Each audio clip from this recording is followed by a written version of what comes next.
Welcome to the Adaptive Minds Podcast.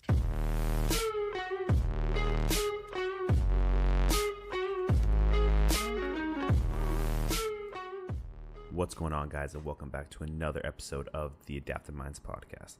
And today I am straight fired up, guys, because this took me a week to come up with how I was going to do this, because a week ago we went and saw the Eagles live in concert, and my God, I am a changed man after seeing that type of show. I mean, my God, it was so freaking good. So I've had just about a week now to marinate everything and really take in what happened that night and just everything about it. So I'm gonna start from the beginning. It was 2 weeks ago. Shayna comes running in and said, "Hey, the Eagles are playing at the Forum in LA." I was like, "Really? I actually really want to see the Eagles." I didn't know when or where they were going to be playing. I just knew I wanted to see them because I've been a big fan of their music. So she started looking up tickets and things like that, and I was like, "Man, they're kind of expensive, but I think it's going to be worth it." So I ended up reaching out, and I called my dad. I was like, "Hey, dude, the freaking Eagles are playing at the Forum." He goes, "Say no more. I got you." And he went out and he got me and Shayna some tickets to go see them, and because he knew how much we'd really enjoy it. So we got lucky with that for sure. He hooked us up. He gave us some amazing floor seats, and like I said, I'm a changed man, guys. It was an epic freaking show. So I grew up listening to his music because everywhere I'd go, my dad would play, old school music in the car, and I didn't have any option. I couldn't tell him what the hell to put on. I just listened as we went. So, and he used to play a lot of the Eagles and a lot of the classics like Rolling Stones, Neil Young. I mean, just the greats. So when he found out, like I said, the Eagles are in town, he's like, "There's no way in hell I can miss this." We wussied out like about a year ago, I'd say, on some AC/DC tickets, and we should have went, but we didn't. Straight wussied out. They're playing at the Angel Stadium, I want to say. Damn, that'd have been a good show too. And then I really wanted to see Tom Petty, and that's not really possible anymore since he passed away, and that would have been pretty epic too. So when it came to the Eagles, I was like, "There's no way in hell we're missing this." So we went, and we were freaking blown away. I guess I'll start from the whole day. Like it was a Friday night concert, so we left where we live like 4:30 to make sure we beat traffic down to Inglewood, and we got there actually smooth sailing. I was surprised all the traffic was going the other way. So we just cruised down, found our parking. Got there so early that our general parking ended up being front row, which is nice. So we rolled in, bought some merch right away. I bought a shirt, of course, and then I bought this badass Eagles poster. I'm staring at it right now. It's going up in the podcast studio, of course. I actually went and got the frame finally today. So I'm freaking stoked about that. We were in line, and I was like, "Damn, how am I going to carry this freaking poster?" Because we bought it, like I said, as soon as we got there. And they ended up selling a poster case too. I'm like, "Fuck, am I really going to need that?" And good thing, because later on, these fucking people behind us kicked over a drink, and it landed all over where my poster would have been. Not in the tube, but the boy got the tube, so we're okay. But yeah, I got the merch, got some, like I said, the poster.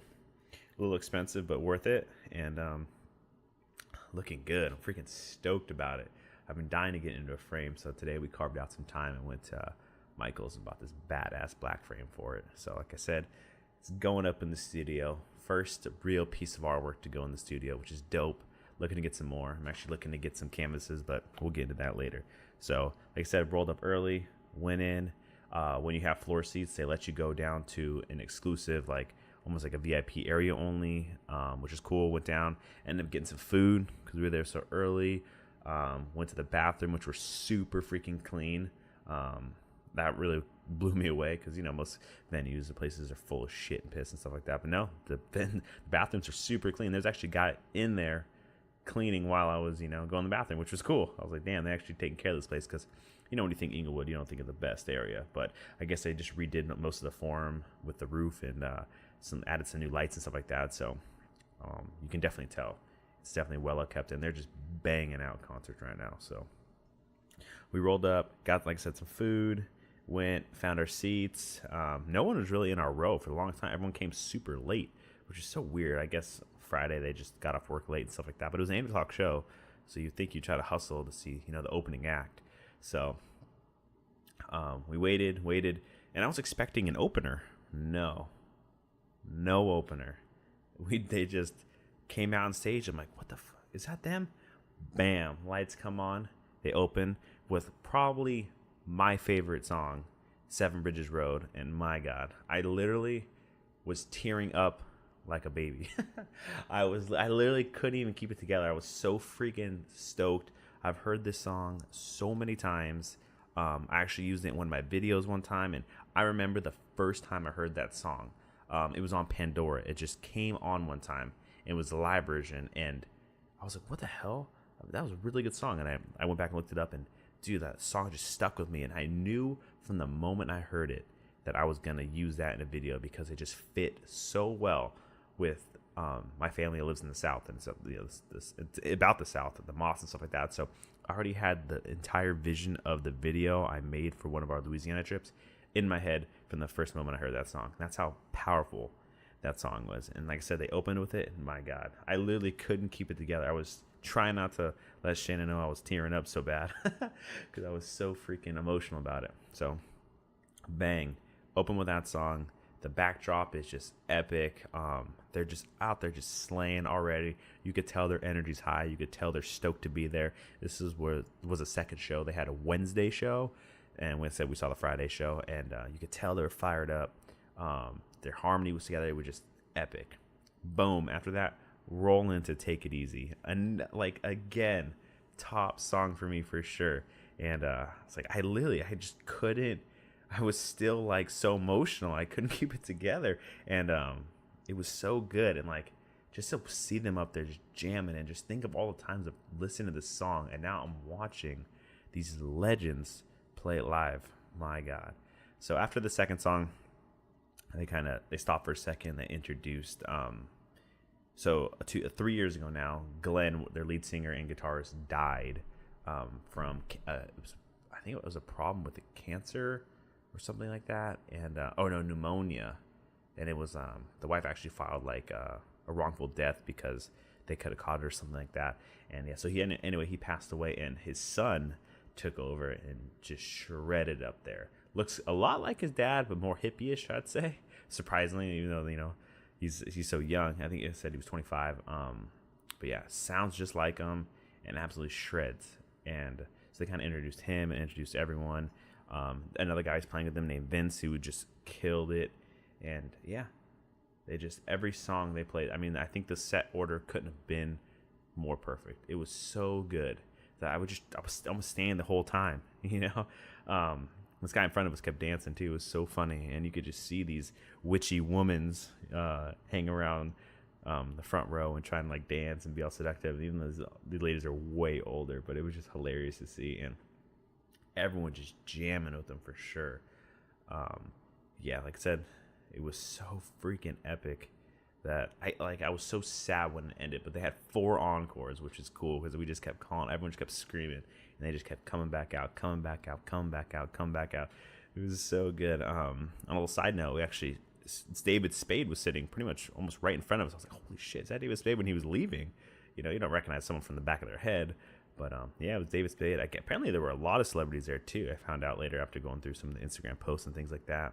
Because these guys are just freaking epic. And to see them live and just think about all the time. Like I said, I've heard the songs playing, on my phone or on the radio. Like, man, I got to watch them play it live and just see them just in the raw up there killing it. It was truly epic. Truly epic. And I would see him again. I was joking with Jam. Like, let's go to the Saturday show too, because that shit was so good. They played 3.5 hours straight of just straight epicness. And they just brought it together, man. And I'm so freaking stoked that we were able to go and witness that. And I would see them again in a second because they are so good. And one of their encores, I was surprised. Like, they probably do it on purpose, but like the entire set list, they didn't play Hotel California. I'm like, wow, but they brought every banger possible besides that. So I was like, what the hell, And that, of course, was their first encore. And man, Hotel California, dude, classic. I actually graduated from Cal State Channel Islands, and they say that's what the song's about, the Mission Bell and stuff like that, because of the mental hospital and just, I always remember. So I used to listen to that song almost every day as I took the bus into campus because it just got me fired up for the day. And like I said, watching that live, too freaking epic. And Joe Walsh was there too. And that dude is old, but shreds. Just absolutely shreds. And one of his encores was Rocky Mountain Way. That's a fucking good song too. So we took a lot of pictures. They were super sticklers on taking video. So I had to sneak in when I could to try to get some shots of it, or just so I could at least remember, exactly how I felt when it was going on. Like these security guards are just up and down, just telling people not to record. But by the end of it, there were so many people recording that they honestly couldn't do anything because everyone was just so fired up, So Joe Walsh is up there just shredding. Everyone, Don Henley up there crushing it. My God.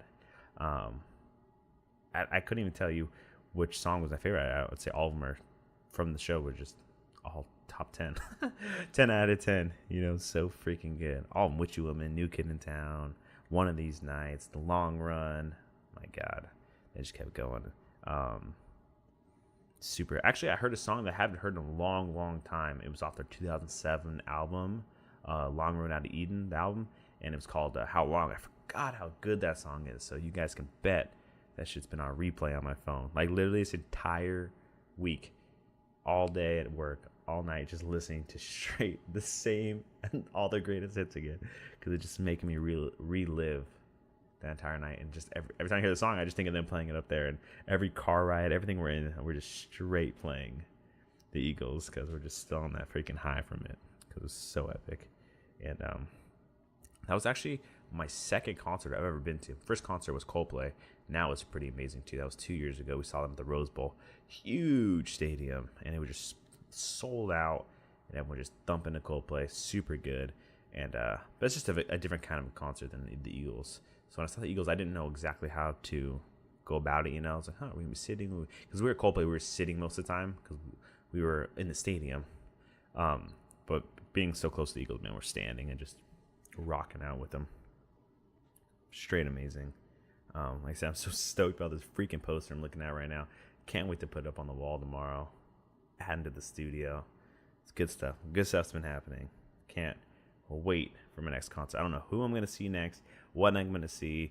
Shit, 2 weeks ago, I didn't even know I was seeing the Eagles until last second. We literally bought it Sunday or Monday, and the show was on Friday. Like, straight last minute. Because like I said, we didn't know they were in town, And, damn, I can't imagine what would happen if we didn't see them. I guess I never would have known, but I would have robbed myself, tell you guys. So fired up. Still fired up. Like I said, it took me a week to come up with this podcast because I literally just trying to remember it all and then piece it together and just feel the emotion of being there with the crowd, with them. Oh, man, it was so freaking good. And I know I literally, everyone I've told them, like, I was tearing up. They're like, what? I'm like, dude, I literally was tearing up. I was that freaking excited, that emotional, that just stoked to be there. Just so much passion for these guys, and to see them out there playing and have like the son out there just crushing it. I mean, it's had his dad die for sure, especially with him being pretty young. But damn, now he's out there touring with the Eagles, which is crazy because he just basically dropped everything, I'm assuming, and just rolling with them and playing all these shows. And that's a commitment. And I mean, the age difference with all of them, he's 25 and they're in their 60s, early 70s. So, but he's out there just clearly having a good time. They had him front and center, just like where his dad would have been, just fucking slaying on the guitar and singing.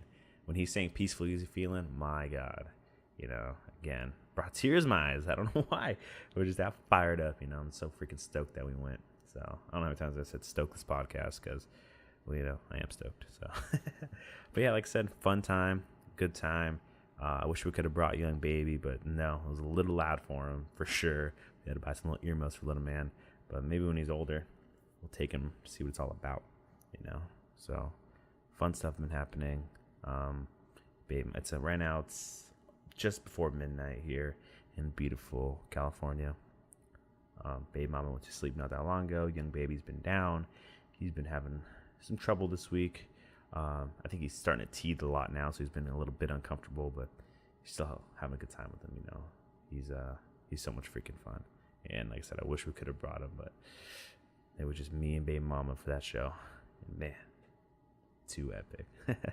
So fun stuff's gonna be coming forward. I got some awesome interviews coming up in the next few weeks. Freaking stoked about that. Yeah, thanks for everyone who's been leaving me reviews, following the journey. It's been good. We are now pretty much on every major podcast platform: iTunes, Google Play. I'm on Stitcher, Overcast. I have my own website, which I will link in this video, so you guys can go check that out directly, or you can listen to however you guys listen to. We're also on Spotify, which has been super cool because I've been getting a lot of international people listening, which is always awesome. Connect with a different type of audience, so that's been pretty cool. Can't wait to put out some more content for them, so they can see what life is like kind of here in beautiful Southern California. So that'll be fun. I don't know. I think I'm gonna record again next week. Since it's already Saturday night. We've got a hectic week coming up. I'm also freaking stoked about the UFC 229. That's going to be dope. Conor McGregor, stoked about that. Fighting Khabib, which I have a podcast early on. I think it was the first or second podcast I ever recorded about almost a year ago, talking about this fight. Just fired up. Like, damn, if Conor fights Khabib, that's just going to, it's going to be a whole different game plan for him, because Khabib's just a goddamn anaconda on the ground when he gets a hold of your leg.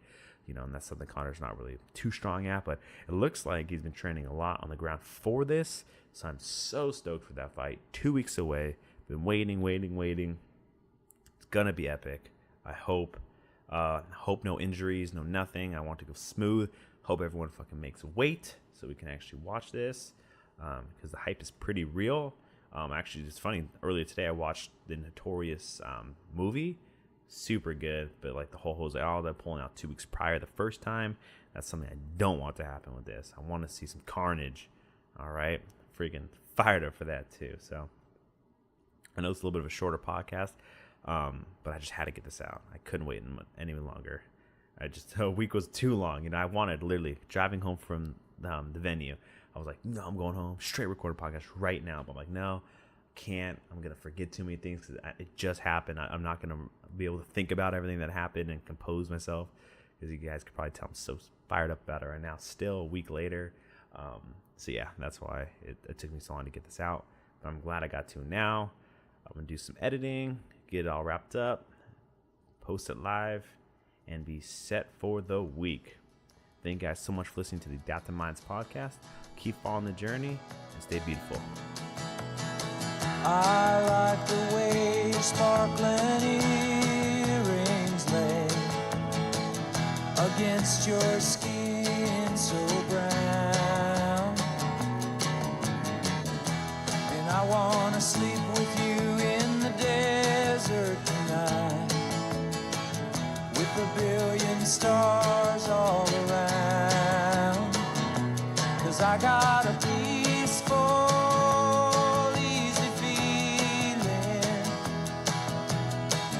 I know you won't let me down, 'cause I'm all